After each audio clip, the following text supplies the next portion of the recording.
Կառավարությունը որոշումներ է կայացրել։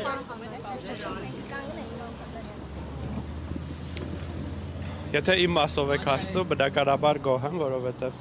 վարչությունը կուսակցության որոշեց, որ որպես տեխնացու արտաքին հարաբերությունների հանձնաժողովի ինձ կառաջադրի եւ շնորհակալ եմ այդ գնահատանքի համար։ Կարծում եմ իմ վերջ տարիների աշխատանքը այս կերպ նաեւ գնահատվում է։ Ես կարծում եմ, որ այո, լավ եմ աշխատել։ Ինչու ձեզ ասում Միքայելյանը չարժանացավ կուսակցականների վստահությանը։ Գիտեք, կուսակցության վարչությունում անձերի վերաբերյալ քվեարկությունները տեղի ունենում փակ գաղտնի եւ յուրաքանչյուր վարչության անդամ քվեարկում է իր խճին եւ ամոզմունքներին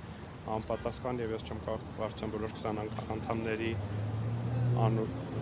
տեսանկյունները հայտնել այս բանը։ Վարչապետը հայտարարեց, որ հանձնաժողովների հետ կապված թե որ հանձնաժողովները սկզբում կնախընտրի քաղաքացիական պայմանագիրը խորհրդարանական դաշտում է, այսինքն ինքը չասաց թե ինչ որոշում կա, բայց ասաց քննարկում եղել է։ Դուք կարող եք ասել, առաջին երկու հանձնաժողովի ընտրության իրավունքը քաղաքացիական պայմանագրին է,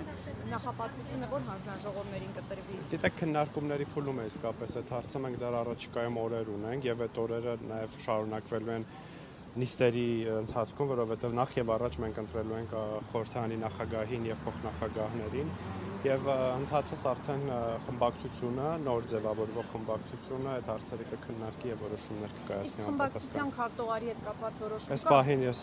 տեղյակ չեմ որոշման մասին, կարծում եմ դեռ քննարկվում է։ Եվ պարոն Խանդանյան, ձեր գրասենյակից դուրս եկավ կաթալուց եղած քահանան Տեր Թադեն, արդյոք ձեր գրասենյակում չի եղել։ Չգիտեմ ճիշտ ասած։ Հա, ուզում եի իմանալ հնարավոր է ինքը շատ լավ, ուղղակի այդտեղից է, բայց ուզում եմ իմանալ հնարավոր է իրեն հրավեր է ուղարկվել, թե նիստի ներկայացում։ Բացարձակ տեղյակ չեմ։ Իսկ Իրաքի Գարեգին երկրորդ կաթողիկոս արժե գալու է։ Ճիշտ ասած չգիտեմ։ Դա ընդհանրապես կանոնակարգով սահմանված չէ իմ կարծիքով կաթողիկոսի կամ պաշտոնը զբաղեցնող մարդու։ Արժե կանոնակարգ օրենքով է սահմանված։ Պետք է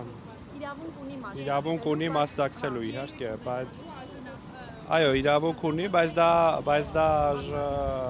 նախագահության տիրույթում է հրավիրել, թե ոչ, այս բանը չգիտեմ ինչպեսի որոշում կա։ Ուրեմն դե բնականաբար տրամաբանական է, որ Կտրիչ Ներսիսյանին չէին հրավիրի այդ նիստին։ Բայց ինչ է տրամաբանական։ Իսկ դա այդ քննարկումը շատ արդեն 2 տարի այդ մասին խոսում ենք, թե տրամաբանական։ Դա քննարկելու եւ բանի հարց է, հա, ես չեմ համարում, որ Կտրիչ Ներսիսյանը իր վարկով եւ գործելակերպով համապատասխանում է կաթողիկոսների բանը։